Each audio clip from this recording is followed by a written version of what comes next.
but I had dealt with some like I have an autoimmune disease. I got really sick the year before from it. So I was living in a lot of fear and like prepping for an Olympia, trying to be like confident. And it takes a lot of like confidence to believe in yourself getting through it. But I kept doubting on the back of my mind I was going to get sick again and I was hurting myself. So it was this conflict of my mind I was going through. And then after I won the first one, it was amazing, obviously beautiful moment, something I've been working for a long time, but it was like a sense of relief when I was done because it was so much stress I was holding.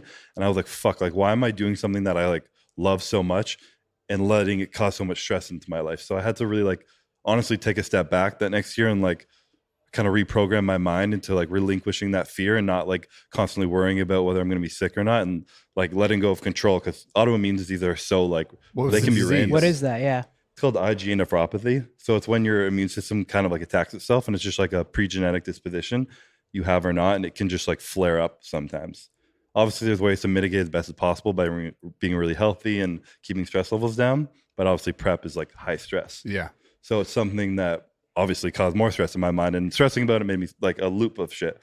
So 2020 was a year I really had to like dive deep into myself and be like, all right, like if you're going to keep competing, you got either stop competing or do it without this fear and like understand that you have no control over it. So you have to just kind of let it go to the universe.